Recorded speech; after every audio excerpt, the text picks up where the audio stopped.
30 tahun akan datang, Malaysia adalah bentuk macam mana? Okey. Malaysia bentuk macam mana? Banding demokrasi Malaysia dengan Indonesia, Indonesia lebih maju. Di mana lepas tahun 98, masa sistem demokrasi Indonesia berkembang, Badan Kajian untuk Politik pun berkembang. Di mana Malaysia ni rasa ada 10 ke 15 tahun being gap di belakang.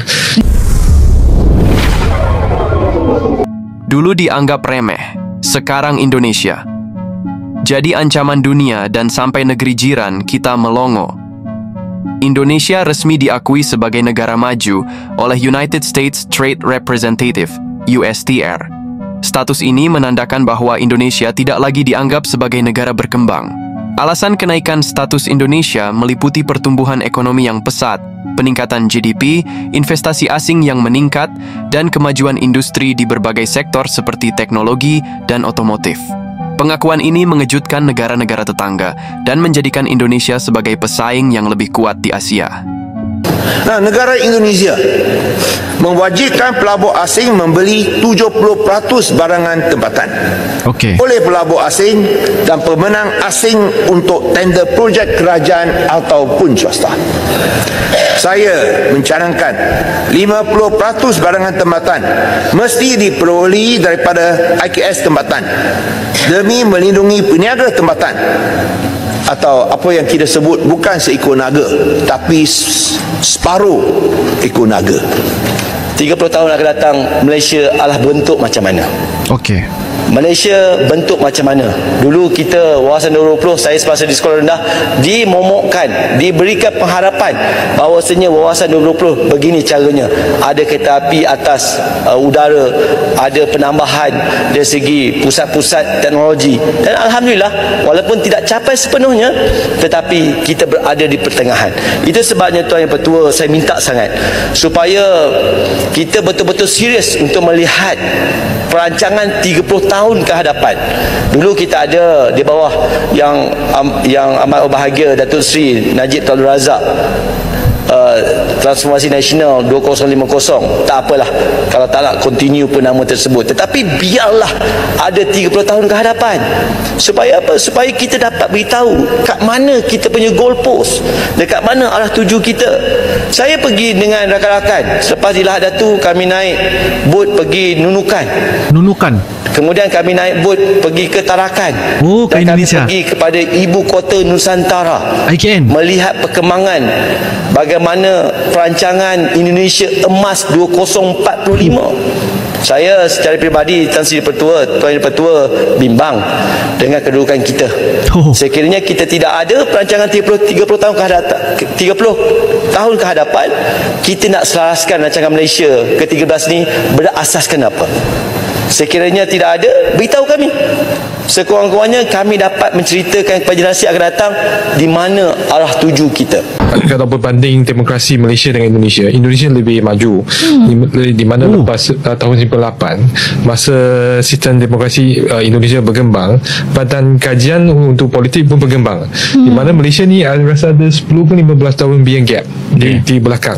15 tahun gap? Ya. Wow. So masa tu Indonesia tu memang banyak kawan yang dalam bidang ni, di mana satu lagi negara besar, dia pun banyak pemilu dengan banyak pilihan. Dia ada nasional, ada parlimen, ada gubernur, pilkada banyak lagi. So Malaysia ni masih ada banyak ruang lagi untuk kita berkembang. Saya tahu kenapa 15 tahun. Kenapa? Kerana pada ketika itulah Suharto jatuh. Ya, betul. Dan kita baru saja reformasi. Ya. Jadi saya selalu sebut politik kita ketinggalan 14 ke 15 tahun daripada Indonesia.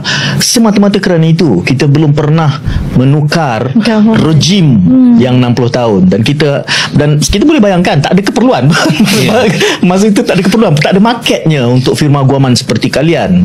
Sekarang ni baru bermula, tambah-tambah dengan kerajaan campuran, lagilah banyak perhitungan yang perlu. Dan kerana ketinggalan itu, kita ketinggalan 15 tahun. Seberapa maju Indonesia di tahun 2045? Organisasi Kerjasama dan Pembangunan Ekonomi Negara-Negara Maju yaitu OECD memperkirakan bahwa pada tahun 2045 ekonomi Indonesia akan mencapai 8,8 triliun US dollar dan menjadi negara dengan ekonomi terbesar keempat di dunia, di mana Indonesia akan mengalami bonus demografi dikarenakan jumlah penduduk Indonesia. Usia produktif akan mencapai 64% dari total penduduk, yaitu sekitar 297 juta jiwa, di mana di tahun tersebut Indonesia memiliki pasar ekonomi paling besar di dunia serta kualitas sumber daya manusia yang menguasai teknologi, inovatif, dan produktif. Artinya masa depan Indonesia ada di tangan kita semua nih yang masih muda-muda. Hal yang paling simpel menurutku yang bisa kita lakukan adalah jangan malas-malasan, bangkit dan buat karya. Entah itu menjadi karyawan dengan skill yang berkualitas, bangun bisnis kemudian membuka banyak lapangan kerja, ataupun bagi yang masih pelajar, jadilah anak muda yang berprestasi. Banyak yang bilang Indonesia gelap, sampai turun ke jalan buat teriak-teriak. Tapi beneran gelap atau cuman nggak mau lihat fakta? Anak-anak kita sekarang makan gratis. Nggak ada lagi yang belajar dalam keadaan lapar. Warga bisa cek kesehatan gratis. Nggak perlu mikirin biaya buat berobat. Petani kita dapat 9,5 juta ton pupuk subsidi. Biar hasil panennya makin melimpah. UMKM nggak dibiarin sendirian. Utang macet diputihkan biar bisa bangkit lagi. Pelancong bisa tiket lebih murah 10% pas liburan. Jadi lebih gampang traveling. Buruh kita dapat kenaikan UMP 6,5%. Biar hidup lebih sejahtera. Barang kebutuhan sehari-hari PN nggak naik. Inflasi juga aman terkendali. Mahasiswa tetap dapat KIP kuliah dan beasiswa karena pendidikan itu hak semua. Yang nggak bisa menikmati cuman koruptor dan penghambur uang rakyat. Mau hidup enak tapi nyolong. Ya sorry aja udah nggak berlaku lagi. Indonesia nggak gelap kawan. Indonesia makin terang dan bakal terus benderang. 7 tahun berturut-turut Indonesia kekal di tempat pertama negara paling pemurah di dunia apabila 9 daripada 10 rakyatnya mendermakan wang bagi tujuan amal. Menurut Indeks Pemberian Dunia WGI 2024 oleh Yayasan Bantuan Amal CAF, 6 daripada 10 warga Indonesia turut meluangkan masa mereka untuk membantu orang lain. Wah, 7 tahun berturut-turut ya Indonesia menduduki tempat pertama dengan mendapat 74 markah dan berjaya mengatasi Myanmar. Indeks dikeluarkan berdasarkan kaji selidik yang dilakukan tahun lalu termasuk maklum balas daripada 145,702 responden di 142 buah negara dan wilayah. Setiap responden perlu menjawab sama ada responden mendermakan wang untuk badan amal dan meluangkan masa secara sukarela bagi membantu organisasi berkaitan serta menolong orang tidak dikenali. Dalam hal itu, Singapura naik 19 anak tangga untuk menduduki tempat ketiga dengan 61 mata, Myanmar tempat ke-19, diikuti Malaysia yang berada di tangga ke-20 dengan 50 markah. Menurut laporan Charity Aid Foundation tentang Indeks Kedermawanan atau World Giving Index 2024 bahwa Indonesia kembali menjadi negara paling dermawan di dunia. Dalam laporan tersebut menunjukkan Indonesia untuk ke-7 kalinya secara berturut-turut dinobatkan sebagai negara paling dermawan. Indonesia mempertahankan prestasi membanggakan ini sejak 2017 dengan skor 74. Dalam laporan World Giving Index 2024, Indonesia memperoleh skor tinggi pada 3 indikator utama, yakni donasi uang 9 dari 10 orang Indonesia menyumbangkan uang untuk amal, membantu orang asing 6 dari 10 orang aktif membantu sama dan kegiatan sukarela. Indonesia menduduki peringkat ke atas secara global. Skor WGI Indonesia pada tahun 2024 tercatat sebesar 74 poin dengan mengungguli Kenya 63 poin dan Singapura 61 poin. CAF sendiri mengumpulkan data dari 145.000 responden di 142 negara untuk menyusun laporan ini. Ada laporan dan berdasarkan kajian. survei di 142 negara, 9 dari 10 penduduk Indonesia kerap kali berdonasi dan 6 dari 10 orang aktif dalam kegiatan sukarela. Apakah mungkin sebuah negara yang sedang berjuang dengan kemiskinan dan tantangan ekonomi menjadi negara paling dermawan di dunia? Bagaimana Indonesia yang terus menghadapi masalah sosial dan politik mampu mengungguli negara-negara kaya dalam hal kedermawanan selama 7 tahun berturut-turut? Ada sesuatu yang tak terlihat di balik data ini, sebuah rahasia yang mungkin belum banyak disadari. Apa sebenarnya yang membuat Indonesia terus berada di puncak daftar negara paling dermawan? Saksikan lebih lanjut dalam video ini. Nomor 1 guys. Indonesia telah mencatatkan prestasi yang luar biasa dengan menjadi negara paling dermawan di dunia selama 7 tahun berturut-turut menurut laporan dari World Giving Index.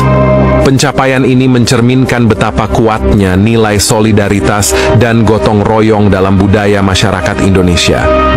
Berada di posisi teratas, Indonesia bukan hanya menunjukkan kemampuan ekonominya, tetapi juga bagaimana warganya aktif terlibat dalam kegiatan sosial, memberikan waktu, tenaga, dan materi untuk membantu sesama. Hal ini terjadi meskipun Indonesia tidak termasuk dalam negara dengan pendapatan per kapita yang tinggi. Tidak tinggi. Salah satu faktor utama yang menjadikan Indonesia berada di peringkat tertinggi adalah tingginya tingkat partisipasi masyarakat dalam memberikan sumbangan kepada berbagai lembaga amal, khususnya di sektor keagamaan. Dengan mayoritas penduduknya yang beragama Islam, prinsip zakat, sedekah, dan infak telah melekat kuat dalam keseharian masyarakat. Keberadaan lembaga-lembaga zakat yang semakin modern dan transparan juga mendorong masyarakat untuk lebih mudah berkontribusi. Penggunaan teknologi dan platform digital dalam kegiatan amal ini semakin mempermudah masyarakat untuk menyumbang, tidak hanya secara lokal tetapi juga internasional. Berdasarkan data dari World Giving Index, lebih dari 80% masyarakat Indonesia terlibat dalam kegiatan amal setiap tahunnya. Ini termasuk memberikan donasi, menjadi relawan, dan membantu orang asing yang membutuhkan.